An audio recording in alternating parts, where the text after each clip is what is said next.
그러면 이제 러시아 혁명으로 넘어갑시다. 러시아 혁명 조금 하다가 잠시 쉴게요. 아직 시간이 얼마 안 돼서. 이제 제 책에서는 6강, 7강이 러시아 혁명가 레닌인데요. 역사적 얘기를 조금 길게 했어요. 책을 나중에 보시면은 뒤에 참고 더 읽을 거리를 제가 달아놨다고 그랬잖아요. 더 읽을 거리에서 러시아 역사에 대한 책들이 좀 소개가 돼 있었던 것 같은데 그거를 한번 보세요 나중에. 특히 20세기 러시아 현대사 존 톰슨이라는 사람이 쓴 20세기 러시아 현대사라는 책 되게 좋아요. 그렇게 어렵지 않게 읽을 수도 있고 원할만은 좀 두껍긴 한데 재밌게 좀 읽어볼 수 있는 책이에요. 뭐 제 책에서 그 내용에 입각해서 러시아 사회에 대한 얘기는 필요할 때 조금씩 하고 지금 시간이 많지가 않으니까 이 얘기부터 이 얘기를 제가 마지막에 제국주의 얘기하면서 역사 발전 단계 얘기를 왜 했냐면은 이런 거예요.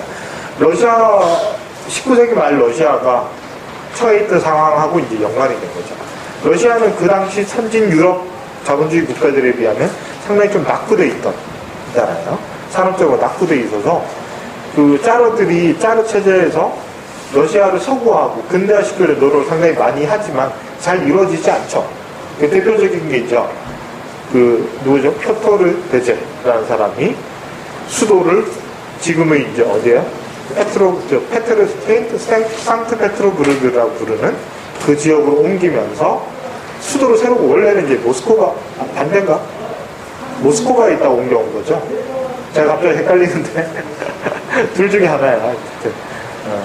수도를 새로 건설을 하면서 유럽하고 가까이 자꾸 이제 서쪽으로 가려고 그러죠. 그래서 유럽화 하려는 정책을 펴요. 근데 이제 그게 잘 안 되다가 1861년에 아주 중요한 사건이 일어나는데 근대화 하려면 어떻게 산업이 발전을 하려면 자본주의 핵심이 뭐예요? 산업 노동자가 있어야 되잖아요. 근데 그 이전까지 러시아는 어떤 체제 있죠? 농노가 경제적 토대가 되는 공권적 사회에 있었잖아요. 공공 귀족들이 토지를 거의 다 독점하고 있고 그 공권 체제 속에서는 농노들이 실제로 생산을 담당을 하죠. 인구의 압도적인 다수를 농노가 차지하고 있는 시스템이었단 말이에요. 그래서 근대적 산업이 발전할 수가 없는 구조였어요. 정치 사회적 제도상. 그래서 인위적으로 자연스럽게 이 공권제가 붕괴되는 게 아니라 인위적으로 공권제를 바꾸고 근대적 체제로 나가기 위해서 1861년에 짜르가 농노 해방을 선언하죠. 농노를 해방시켜버리는 거예요. 농노들이 자기들이 해방한 게 아니라. 근데 농노가 정치적으로 신분만 자유롭게 해줬다고 해서 갑자기 사는 노동자가 되지는 않죠. 그렇죠? 다른 조치가 취해져야 되는데 농노 해방 그러면 말은 되게 좋죠. 억압되어 있다가 신분적으로 예속돼 있다가 해방되면 좋을 것 같지만 사실 좋은 거 하나도 없어요. 농노 입장에서는. 왜 좋은 게 하나도 없냐면은 농노체제라는 거, 공권제라는 거는 아주 억압적이긴 하지만 기본적으로 생계를 유지해주는 모델이잖아요. 그렇죠? 최소한이지만 먹고 살 수는 있게 해주는 모델이란 말이에요. 그러니까 땅을 제공을 하잖아요. 농노들이 생산에 종사할 수 있는 토지를 보장을 해주는 거잖아요. 근데 해방된다는 거는 신분이 해방될 뿐만 아니라 이 토지로부터 떨어져 나가는 거예요. 토지는 귀족의 영주의 것인데 농노들은 자기 게 아니니까 신분만 해방되면 이 토지를 경영할 수 있는 권리가 법적으로 보장이 안 되는 거야. 그렇잖아요. 그럼 굶어 죽어야 되잖아요. 그래서 신분만 해방시켜주는 게 아니라 반드시 뭐를 해야 되죠? 토지개혁을 같이 해야 되는 거죠. 그래서 토지개혁을 역시 같이 해요. 그러니까 농노들을 해방시켜서 자영농으로 만들어줘야 되잖아요. 자기 땅을 가지고 농사 짓는 자영농으로 만들어줘야 되는데 그럼 농민들한테 토지를 분배를 해줘야 돼. 지주들이 독점하고 있던 토지를 분배를 해줘야 되는데 이게 농노들이 힘을 내가지고 자기들이 혁명을 통해서 해방이 된 거라면은 지주들한테 빼앗아 왔겠죠. 근데 이거를 위에서부터 이걸 해방을 시켜준 거니까 빼앗아올 힘이 없고 짜르도 기본적으로 공공 귀족들의 권력을 토대로 해서 성립해 있던 체제니까 이 사람들이 땅을 빼앗아서 농민들한테 나눠줄 수가 없는 거예요. 그래서 유상분배를 하게 되거든요. 또 땅에 요즘 말로 감정평가를 해요. 땅값을 매겨가지고 해방된 농노들한테 땅을 나눠주는 게 아니고 파는 거예요. 당장은 돈이 없으니까 49년 상환이었나? 그렇죠? 49년 장기 상환을 하고 파는데 지주들이 싼 가격 안 주려고 했죠. 토지 가격을 엄청나게 매겨요. 그리고 그거를 해방된 농노를 억지로 할당하는 거죠. 너 얼마, 49년 얼마 갚아 이렇게 다 할당을 해버려요. 근데 실제로 그걸 도저히 갚을 수 없는 정도의 토지 가격을 매겨요. 그렇게 되니까 신분적으로 해방됐는데 해방되면서 곧바로 빚쟁이가 됩니다. 그때부터 엄청난 채무에 시달리게 돼요. 그 돈은 대부분 또 누가 빌려주죠? 지주들이 고리대로 빌려주는 거예요. 그러니까 실제로 농민들의 상황은 경제적, 사회적 상황은 훨씬 열악해져 버리는 거예요. 그 기하자고 속출하고 엄청난 사회적 혼란이 막 일어나기 시작하죠. 그러면서 농민들을 중심으로 한 자생적 저항이 산발적으로 일어나기 시작하고 러시아 체제가 막 흔들리기 시작을 하는 거예요. 그렇게 되니까 당연히 이런 체제는 더 이상 유지돼서는 안 되고 더 나은 사회를 막아야 되겠다는 생각을 자연스럽게 하게 되는데 그 중에서 가장 강력한 세력을 형성했던 사회사상이 하나가 등장을 하게 돼요. 당연히 러시아 사회에서 제일 많은 인구의 비율을 차지하고 있는 게 농민들이니까 이 농민들을 기반으로 러시아를 사회주의 사회로 이행하도록 해야 된다는 생각을 하는 사람들이 나타나는데 바로 이 사람들이 나로드닉들이라는 사람들이야. 인민주의자라는 사람들이야. 이때 인민은 대부분 이제 사실은 농민을 지칭을 하는 거죠. 인민주의자들이 등장을 하는 거죠. 그래서 인민주의가 러시아 사회주의 운동의 주력이 되죠. 역사적으로 또 뿐만 아니라 세력도 상당히 강력하죠. 근데 그렇다고 해서 세력이 강력했다고 해서 처음부터 농민들이 지지를 많이 받을 수 있었냐? 별로 그렇지 않죠. 농민들이 워낙 낙후된 정치적 상황 속에 살고 있었기 때문에 자기들을 해방시켜주는 사상에 대해서 상당히 적대적이에요. 그래서 지금도 그렇지만 러시아는 상당히 종교적인 나라잖아요. 러시아 종교의 영향력이 지금도 엄청나게 강하잖아요.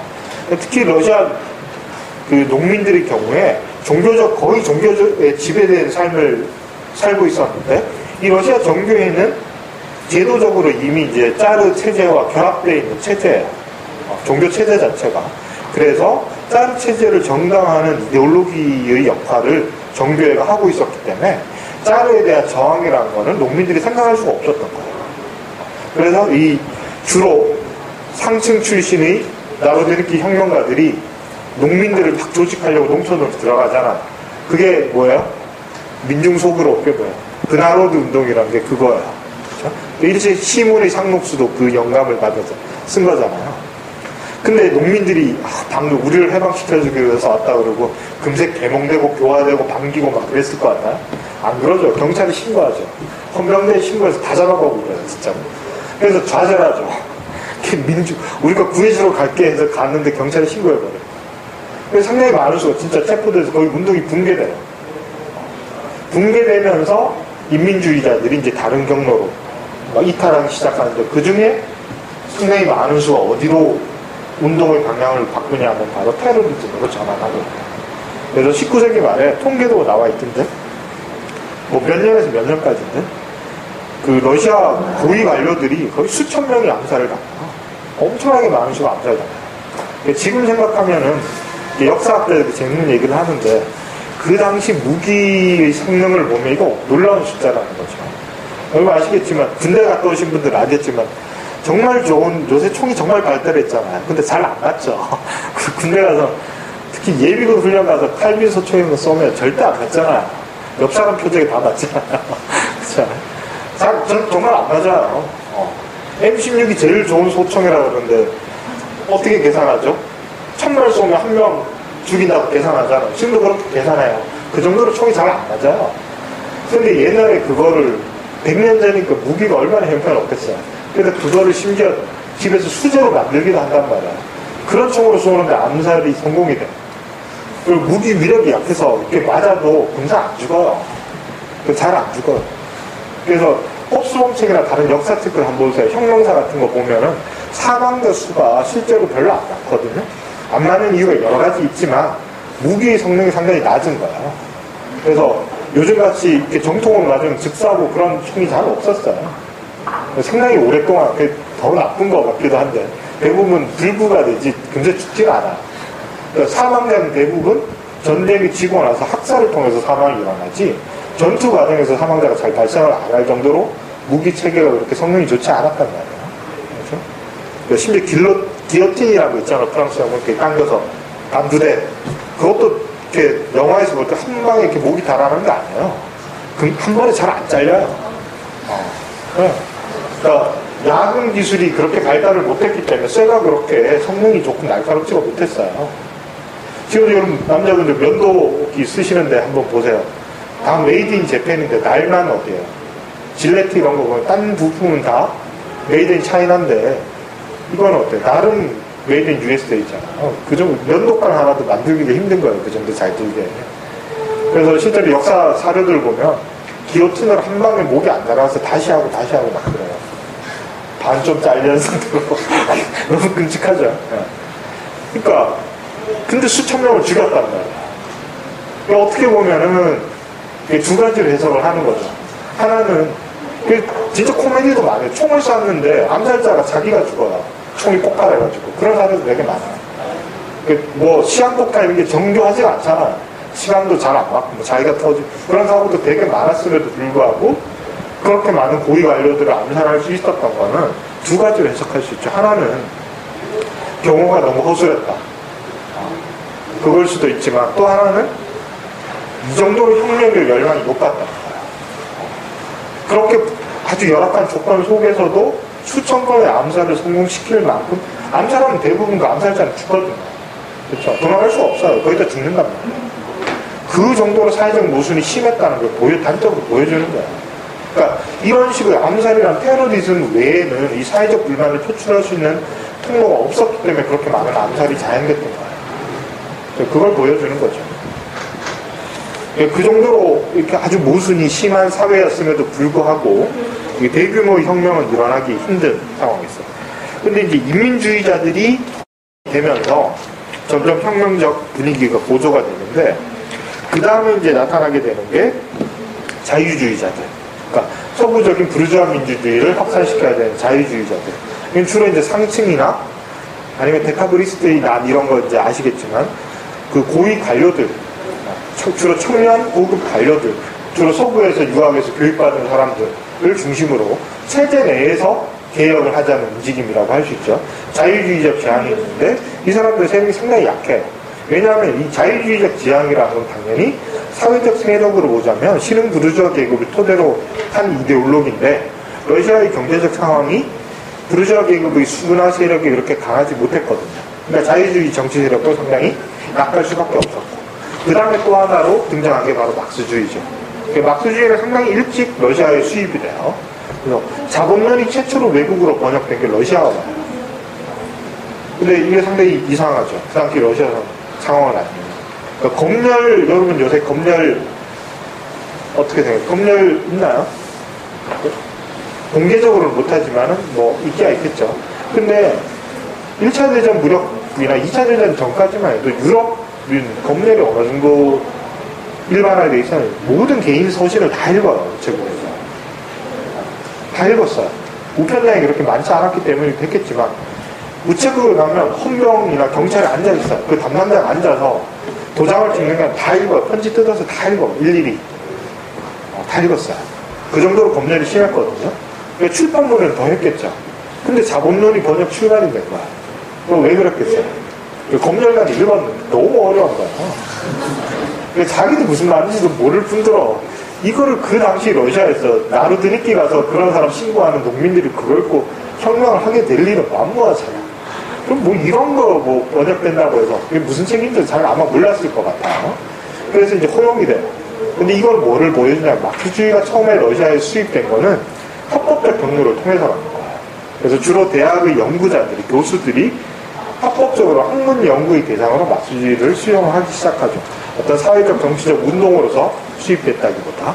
그래서 막스주의의 한 흐름을 나중에 붙여진 명칭이긴 하지만 합법적 막스주의라는 흐름이 먼저 형성이 돼요. 근데 이 사람들은 나중에 정치적으로 다 자유주의로 전향을 하게 돼요.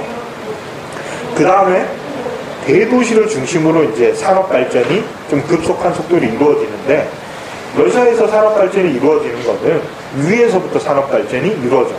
그러니까 자생적으로 자본주의가 성장했다기보다 국가 자체가 근대화하려는 노력의 일환으로 산업 발전을 추진을 하는데 자본이 상당히 미약했던 나라이기 때문에 어디에 의존을 하게 되겠어? 자체 내에서 자본주의를 발전시킬 만한 재원이 없으니까 차관을 들여와요. 주로 프랑스에서 엄청나게 많은 차관을 들여오거든요. 차관을 들여와서 주로 상트페테르부르크를 중심으로 대공장들을 건설을 하는데 산업 중심지가 그래서 대도시 아주 몇 군데 밀집돼 있었어요. 몇 군데에만 공장이 있어요. 러시아 전역이 엄청나게 넓잖아요.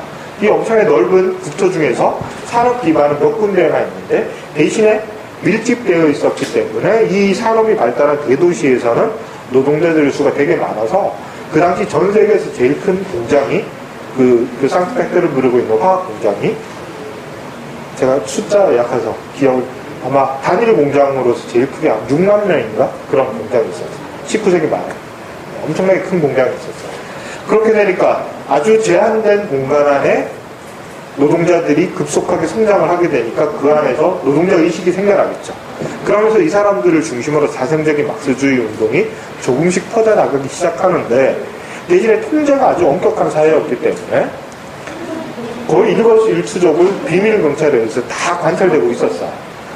그래서 레닌 전기 같은 거 여러 번 읽어보시면 재밌는 얘기들이 많이 나오는데 그중에 이제 레닌이 여기를 중심으로 이제 처음에 노동운동을 시작을 하잖아요. 그래서 자기들끼리 비밀 조직을 만들어서 뭐 한다고 하는데 나중에 혁명이 일어나면서 비밀 경찰 문서를 이제 열어봤을 거 아니에요. 거기에 레닌이 일과가 언제 나가서 누구 만나고 밥은 뭐 먹고 무슨 얘기하고 다 적혀 있는 거예요. 비밀이라는 게 없는 거예요, 기본적으로. 비밀 행동이라는 게 불가능한 거예요. 왜냐면 워낙 지역이 좁잖아. 지역이 좁고 활동가 수도 딱 정해져 있고 이러니까 프락치도 많고 프락치일 수가 엄청나게 많죠. 많으니까 모든 게 다 노출이 돼 있었어요. 요즘같이 뭐 도청장치 이렇게 잘 돼 있고 그렇지 않아도 일과가 다 노출이 될 정도로 이제 운동이 상당히 힘든 상황이었어요. 그러니까 이제 그냥 놔두는 것도 놔뒀다가 적당한 시점에 체포했다가 또 풀어줬다가 또 뭐 체포했다가 이게 자기들 마음대로 하는 거예요. 비밀경찰들이. 그런 상황에서 아주 열악한 조건에서라도 이 자생적인 막스주의 운동이 이제 전개되어 가고 있었죠. 자, 그런데 이런 사회주의적 지향의 나르드니키와 막스주의자들이 공존하고 있는 상황 속에서 이 두 집단 간의 논쟁이 벌어져요. 이게 아주 중요한 논쟁인데 뭐를 둘러싸고 논쟁이 일어나냐 하면은 러시아가 아주 낙후되어 있던 러시아가 사회주의로 발전하기 위해서는 어떤 경로를 거쳐야 할 것인가를 두고 논쟁이 벌어져요. 핵심적인 차이는 이건데 그 당시 그 러시아 막스주의의 이론적 지도자가 누구냐면 우리 지난 시간에 잠깐 봤던 클라이노프라는 아저씨예요. 이 사람이 이제 러시아 막스주의 아버지라는 사람인데 이 사람은 이제 원래는 나르드니키 출신이에요. 그 나르드니키로서 혁명운동을 하다가 힘드니까 상황이 힘드니까 이제 서유럽으로 막론해서 주로 이제 스위스에서 거주하면서 거기서 막스주의자로 전향이 돼요. 이게 카우츠키를 통해서 막스주의를 받아들여요. 그래서 이 사람의 막스주의는 카우츠키류의 막스주의라고 제가 지난 시간에 말씀을 드렸죠. 아주 원론적인 정통 막스주의 입장을 보수를 하고 있었는데 레닌을 비롯한 거의 모든 초기의 러시아 막스주의자들이 거의 이 사람한테 결정적인 영향력을 받게 돼요. 그래서 이 사람들의 입장을 제일 잘 보여주는 이론이 있는데 그게 뭐냐면 바로 2단계 혁명입니다. 이게 아주 중요한 거예요. 이게 나중에 러시아 혁명이 성공한 이후에도 계속 논쟁이 됩니다. 2단계 혁명주의라는 게 또 그립니다. 또 맨날 어디 한 군데 고정을 어디 파놓던데 맨날 그러니까 사회주의로 가려면 예를 들어 러시아가 지금 이제 아직까지 공건적인 유죄가 많은 국가라는 거죠. 그러면 자본주의로 가기 위한 부르주아 민주주의 혁명을 하고 그 다음에 사회주의 혁명을 해야지 프롤레타리아가 주체가 되는 사회주의 혁명을 해야지 사회주의로 온전히 갈 수 있다. 이게 2단계 혁명입니다. 그 정통 낙수주의 얘기잖아요. 그렇죠? 단선적 역사관에 대해서. 또 당연히 막스주의자는 이런 입장을 가지고 있었죠. 그러니까 러시아는 아직 이 단계에도 도달 못했으니까 당장은 공권적 사회 구조를 자본주의적 사회 구조를 전환시키는 부르주아 민주주의 혁명이 첫 번째 과제다. 그 다음에야 사회주의 혁명. 그러고 나서 자본주의가 충분히 성숙하는 상당히 긴 기간을 거치고 나서야 사회주의의 이행이 가능할 거다. 이런 생각을 했던 거예요. 자, 그런데 나루디니키는 어떻게 생각을 했냐면은 이 상태에 있는 러시아가 이리로 바로 갈 수 있지 않을까. 이런 생각을 했던 거예요. 그게 왜냐하면은 이제 농노제가 폐지되고 농민들이 살기 힘들어지니까 전통적인 공동체가 다시 강화가 돼요. 그래서 러시아 여러 가지 지역마다 여러 가지 이름으로 형태가 조금씩 다른 이름 미르나 오브시치나 이런 몇 가지 이름으로 불려지는 농민 공동체들이 있었죠. 주로 이제 촌락 중심으로 형성된 농민 공동체들이 긍정적인 면도 상당히 이제 낙후됐으니까 가부장적이고 억압적이고 막 이런 시스템이에요, 사실은. 이거 이제 러시아를 좀 환상적으로 바라보고 싶은 낭만주의적인 취향이 있는 분들은 자꾸 이제 농민 공동체를 정말 파워롭고 이상적인 무슨 유토피아처럼 묘사하면 별로 그렇지 않았거든요. 그러니까 이런 농민 공동체를 부정적인 요소를 다 벗어버리고 좀 긍정적인 방향으로 전환시키면 농민 공동체를 기반으로 막바로 사회주의를 실현할 수 있지 않을까. 그게 가능하다. 그리고 이런 사회주의의 이행의 주체는 당연히 농민이어야 된다. 이게 나루디니키의 입장이다. 그래서 농민을 주체로 한 혁명운동을 생각하는 게 나루디니키라고 합니다. 그러니까 이 사람들은 이란 혁명 자본주의 혁명 필요 없다는 거예요. 왜 자본주의 혁명이 필요 없을 뿐만 아니라 그걸 피할 수 있으면 피해야 된다. 이게 무슨 얘기냐면 자본주의 단계가 되면 농민들은 어떻게 된다는 거죠? 계급적으로 분화가 된다는 거죠. 농민계급이 해체가 된다는 거죠. 그러니까 말은 간다는 게 농민계급이 해체가 된다는 건데 이게 현실에서 일어나면 어떤 거겠어요? 우리나라 농촌 보면 아시잖아요. 농민이 다 죽는 거야. 망하기 때문에 해체가 되는 거야. 이 사람들이 직업 속에서 통해서 공장으로 바꿔라 알선해주고 이런 거 아니에요. 농업이 붕괴되고 농민이 굶어 죽고 경제적으로 파탄나고 이런 아주 고통스러운 과정을 거치면서 자본주의로 전환되는 거예요. 그렇게 되니까 그리고 이미 이 사람들은 나루디니키들은 소유럽에서의 농민이 붕괴되는 과정에서의 고통을 어느 정도 알고 있었거든요. 알고 있었기 때문에 가급적이면 농민이 분해되는 자본주의 화로의 경험을 경유하지 않고서 사회주의로 가는 게 바람직하다고 생각을 했던 거예요. 근데 막스주의자들은 농민계급이 분화되어서 자본주의적인 프롤레타리아 계급으로 이전되고 나서야 사회주의로 갈 수 있다고 주장을 했던 거예요. 그렇게 되니까 이제 아주 파이를 쓰는 두 입장이 대립을 했던 거죠. 이게 이제 계속 논쟁이 있었던 거예요. 그래서 이 논쟁의 초기에 레닌이 개입을 해서 아주 중요한 이론적 성과를 내면서 두각을 나타내는 거죠.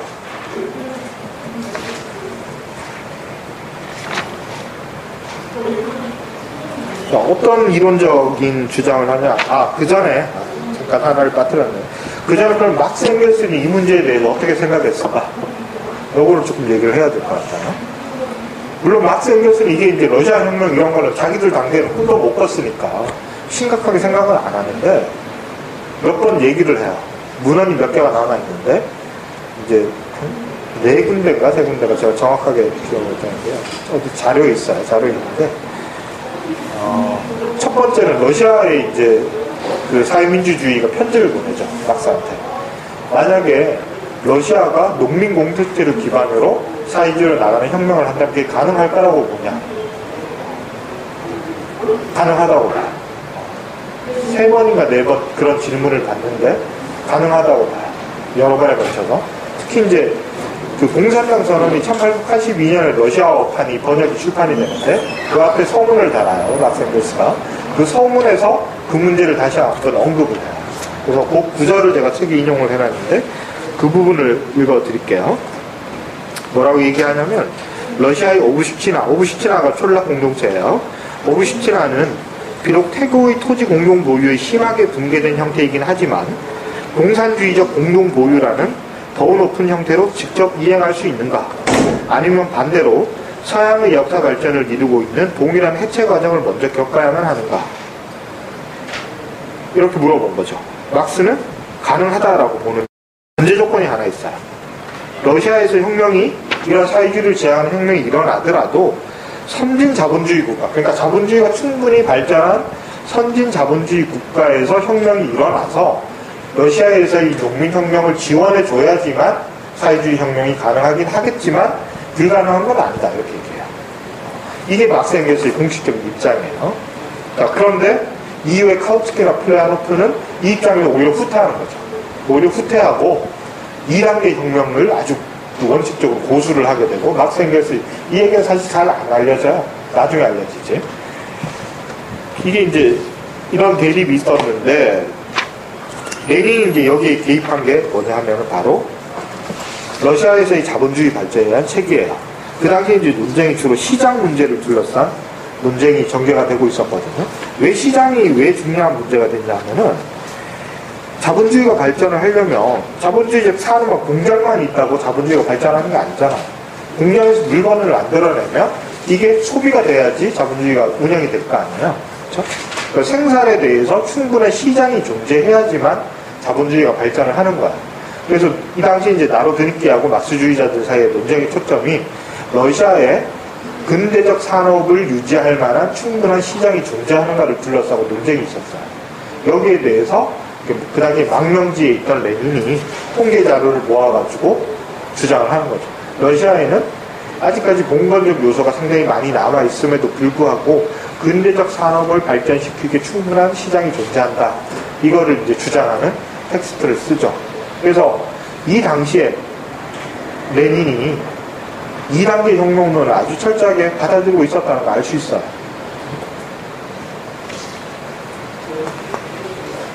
그래서 이 2단계 혁명론이 아주 중요한 거다.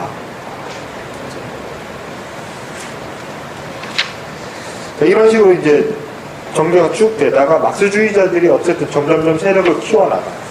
근데 세력을 키워나가다가 그 세력이 커진과 함께 이제 탄압도 강해지니까 대부분 이제 망명을 하게 되죠. 망명을 해서 서유럽에서 활동을 하게 되는데, 좀 소련과 지리적으로 가까운 스위스나 독일에서 경치 좋은 데서 살면서 이제 활동을 하는데, 어쨌든 러시아 내에 어떤 영향력을 행사하고 싶으니까 방법이 없잖아요. 그래서 자기들이 유력하게 생각해낸 방법이 사회주의적인 지향을 갖고 있는 사람들이 모여서 그런 내용을 담은 신문을 발간을 한 다음에 러시아 내로 반입해서 유포시키는, 노동자들에게 유포시키는 거를 생각을 하게 돼요. 그리고 그 반입이라는 게 요즘처럼 몽편물이 합법적으로 가는 게 아니니까 그 밀반입 자체가 상당히 위험한 혁명 활동이 되는 거예요. 그래서 이런 신문을 만들고 러시아로 반입하고 유포시키고, 나눠주다가 끝나는 게 아니야. 왜 끝나는 게 아니겠어요? 많은 노동자가 문명이거든. 누군가가 읽어주고 해설해줘야 돼요. 그러니까 그 활동 자체가 노동자들을 조직하는 형태잖아요. 그렇죠? 그리고 신문을 배포하는 비밀 조직망이 있어야 될까. 그거 자체가 운동 조직을 만드는 활동인 거야. 이런 방식으로 활동을 하기 시작을 해요. 그래서 망명지에서 플레하노프를 우두머리로 해서 몇 명이 모여서 신문을 하나 만들어냈는데, 그게 바로 이스크라.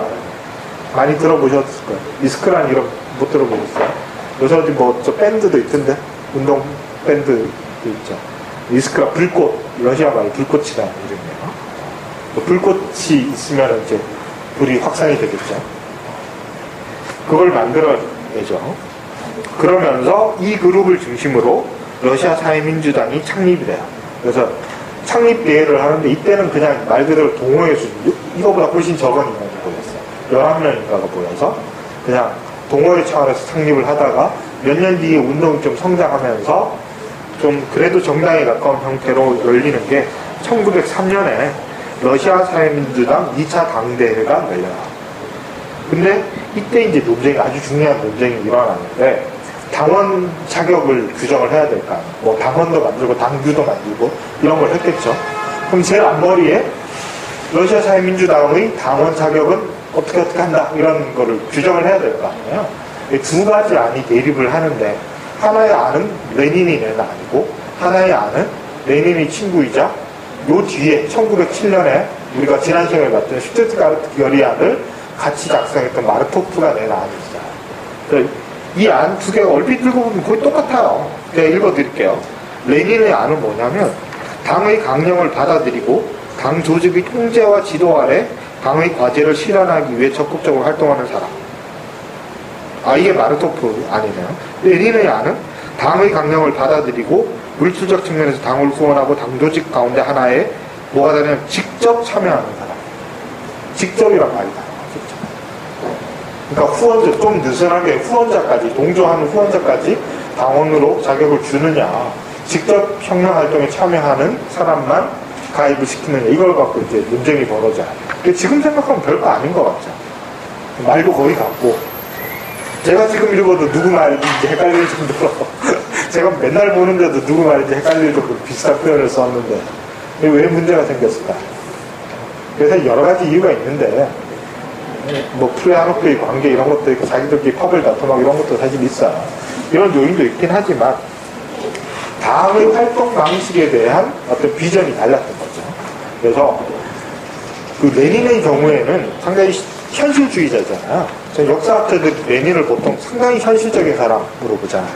그 레닌이 러시아 혁명을 성공적으로 이끌 수 있었던 것도 이 사람이 뛰어난 이론가라서가 아니라 뛰어난 현실주의자라서 그렇다.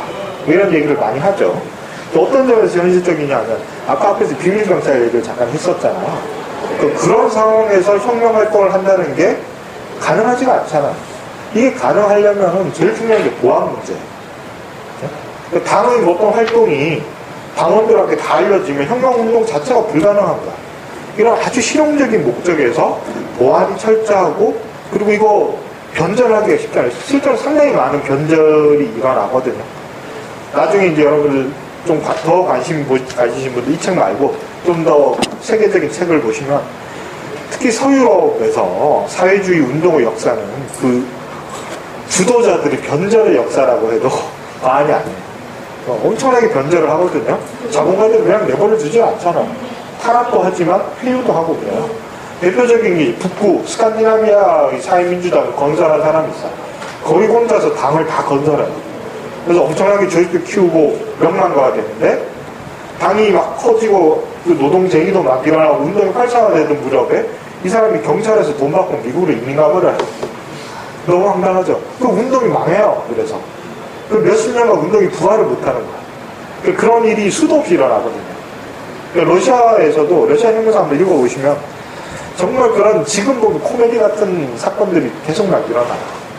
미리 잠깐만 얘기해드리면, 볼셰비키가 그 당시 경쟁적인, 뭐 멘셰비키도 그렇고 나로드니키도 그렇고 다른 경쟁하는 사회주의 진영들에 비해서 더 큰 힘을 가질 수 있던 이유들이 여러 가지 있긴 한데, 그 중에 아주 현실적인 이유 중에 하나가 활동 자금이 많았어요.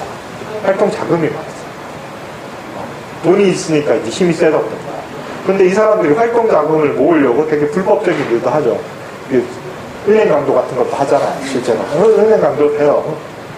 하기도 하고. 근데 그거는 이제 금세 비난받고 별로 안 하는데, 그 중에 아주 중요한 결정적으로 자금 획득했던 사건이 있는데, 그 당시 러시아의 아주 유명한 대부호, 좀 자유주의적 성향의 대부호가 일찍 죽어버려요.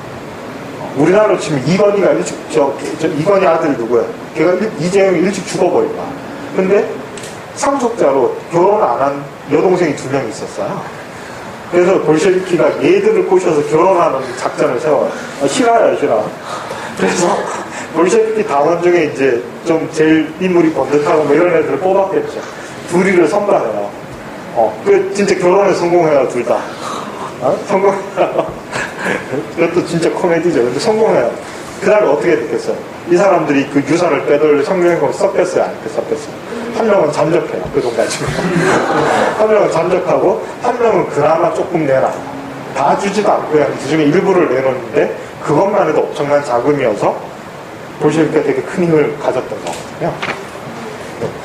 그러니까 이 정도로 이렇게 운동이랑 지금 보면 좀 웃기는 에피소드 같지만, 현실적으로 오늘날 여러분 생각하는 사회활동이나 정당활동이 이런 거하고 성격이 너무나 다른 거예요.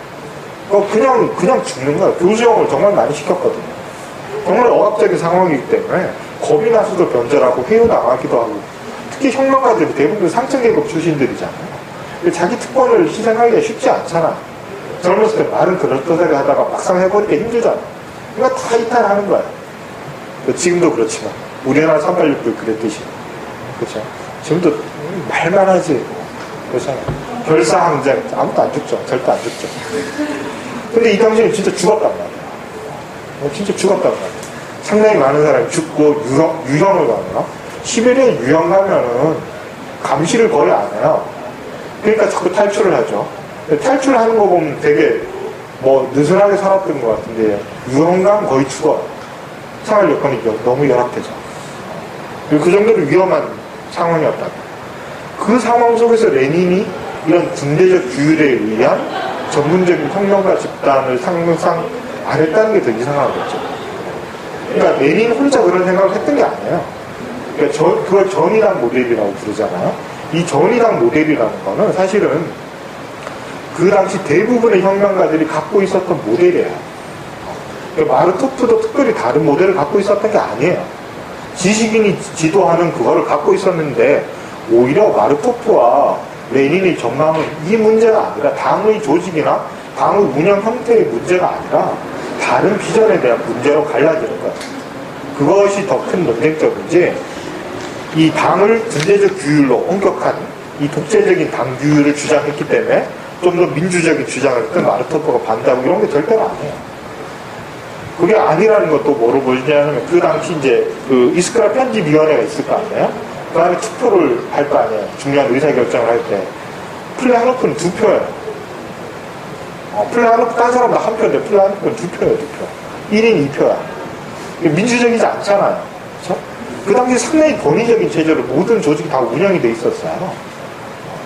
근데 왜 자꾸 전이당 모델이라는 거를 부정적으로 부각시키고 이걸 레닌의 사상의 핵심적인 요소로 보느냐.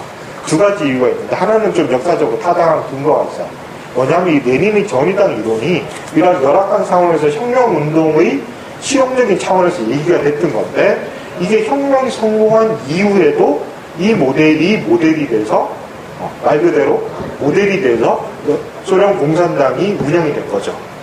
그렇죠? 소련 공산당의 혁명 이후의 정계 과정에도 상당한 영향력을 행사한 모델이 되어버렸기 때문에 문제가 된 거예요. 레닌이 이 당시 아주 독재적인 생각을 하고 이상한 생각을 했던 사람이 아니라 평균적인 생각을 했던 사람이에요. 누구나 평균적인 생각을 했던 사람이에요. 그 다음에 지난 시간에 카우츠키 얘기할 때도 말했지만 지식인이 노동자 계급에게 계급의식을 주입해야 된다는 거는 그 당시 막스주의 진영에서의 상식적인 얘기, 당연한 얘기였단 말이에요.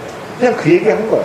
근데 러시아 상황은 좀 더 억압적이니까 훨씬 그 충성도가 높고 규율도 강한 조직이 실천적으로 필요하다. 그냥 그런 얘기 했을 뿐이에요. 그게 그래서 아주 실용적인 상식적인 얘기였는데 이게 나중에 일반화되니까 문제가 됐다는 거 또 하나 하고 또 하나는 이걸 자꾸 부각시키는 사람들이 레닌을 로자 룩셈부르크하고 자꾸 대립점에 놓고 보잖아요. 근데 이런 방식이 되게 잘못된 설명 방식이에요. 이건 되게 좀 문제가 있는 설명 방식이에요. 우리 지난 시간 말미에 제가 사회민주주의라는 용어 설명하면서 영역 나눴잖아요. 기억나세요? 사회민주주의자, 지금 서유럽의 사민주의 정당들이 왜 사민주의라는 명칭을 지금 쓰고 공산주의라는 명칭을 딴 사람들이 쓰게 되는 걸 얘기를 했잖아요. 그렇죠?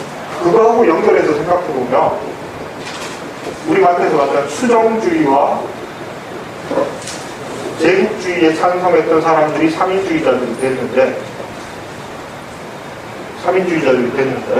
이 사람과 대립했던 혁명적 사회민주주의, 나중에 공산주의가 되죠. 공산주의자들 이렇게 대립하는 구도를 설명을 했어요. 근데 이 편에 누가 있었죠? 레닌, 지금 얘기했던 멘셰비키 지도자 마르토프, 또 로자 룩셈부르크. 이 사람들 여기 있던 한편에 있던 사람이야. 근데 이 두 입장의 대립 관계를 잘 얘기를 안 해요. 그렇죠? 여러분 못 들어보셨죠? 잘 얘기 안 하고 자꾸 레닌하고 이 사람들하고 관계만 자꾸 얘기하는 거예요. 레닌하고 마르토프하고 되게 원수인 것처럼. 근데 1903년에 그 당원 자격을 놓고 볼셰비키 멘셰비키 시절을 나눠져요. 당파가 형성이 돼요. 근데 그게 정말 적대적인 관계라면 1907년에 이 세 사람이 결의안을 같이 작성했겠어요? 그럴 리가 없잖아요. 그리고 이 사람들이 같이 1907년에 공동 결의안을 작성을 한 게 얘네들하고의 입장 차이를 해서 이 두 진영을 분열시킨 나누는 계기가 됐다는 거죠. 그렇죠? 이 사람들은 의식적으로 같은 편에 있던 사람들입니다. 물론 입장 차이가 있죠. 근데 이거를 지나치게 과장해서 얘기하고 이 차이를 자꾸 얘기 안 하는 이유가 뭐냐? 이런 식의 레닌과 반대편에 마르코프나 로자 룩셈부르가 있다는 계보는 서유럽 막스주의자들이 만들어낸 계보예요. 그러니까 틀린 계보는 아니지만 대립이 있었던 게 틀린 건 아니지만 이거를 부각시키는 그 균형 감각이 없는 거죠. 왜냐하면 자기들 관점에서 자꾸 보니까 자기들 관점에서 보는 거예요.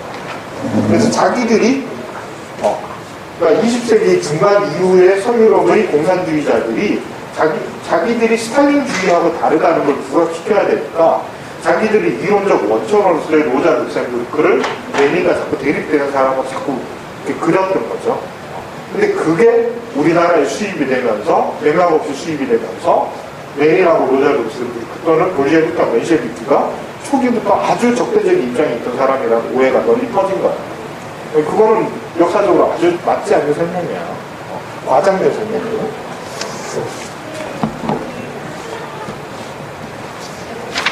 아무튼 이런 식으로 이제 러시아 사회민주당이 성립하고 볼셰비키, 멘셰비키가 갈라지는데,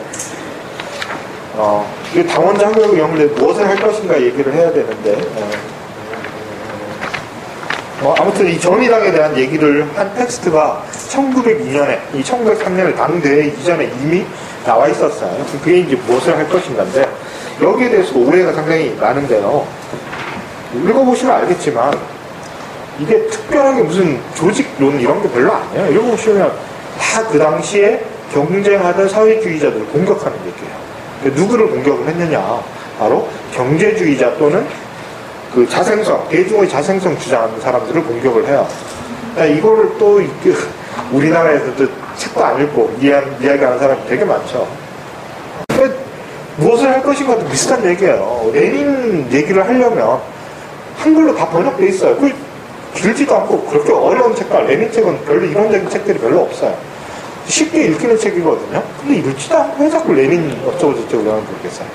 요새 또 뭐 지적이 쓴 레닌에 대한 책이나 뭐 이런 것들이 나오니까 그 어려운 지적을 통해서 레닌을 얘기하면서 훨씬 더 쉬운 레닌 책은 안 읽어.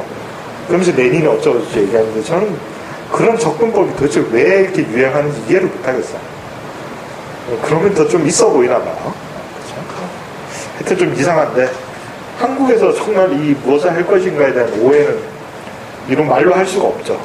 그 중에 이제 정말 코미디 같은 오해 중에 하나가 무엇을 할 것인가에서 레닌이 대중의 자생성을 비판했다. 이렇게 되니까 또 이제 요새 또 한국 사람, 한국 진보 진영에서 좋아하는 게 대중의 자발성, 자생성 이런 거 아니에요. 그러니까 그거 말하는 공산주의자 놈들은 이렇게 전체주의적이고 독재적이고 원래 그런 놈들 아니었냐 또 이런 소리 하죠. 근데 읽어보시면 대중의 자생성이 뭐를 가리키는 거냐 하면 그 당시 자생적 노동운동을 가리키는 거예요. 그러니까 대중의 요새 말하는 대중의 그런 걸 가리키는 말로 쓴 게 아니에요. 그 당시 러시아에서 자생적으로 일어난 노동운동이 정치적 과제에는 관심이 없고 경제 투쟁에만 몰두하고 있다. 이걸 비판하는 거예요.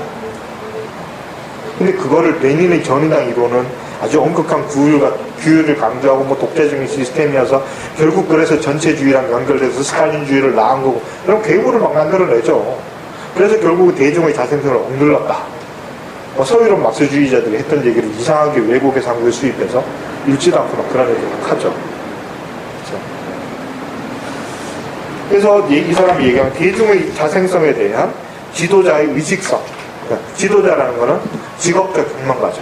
유명한 얘기죠. 직업적 혁명가가 대중에게 계급의식을 심어주어야지 혁명이 가능하다. 이런 얘기를 하는 거죠. 읽어보시면 알겠지만 이건 무슨 이론으로 일반화하려는 생각도 없었어요. 대중에.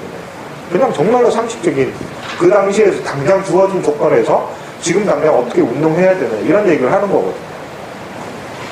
근데 그 맥락을 빼고 단어만 자기 보고 싶은 대로 읽으니까 이상한 오해가 자꾸 발생을 하는 거죠.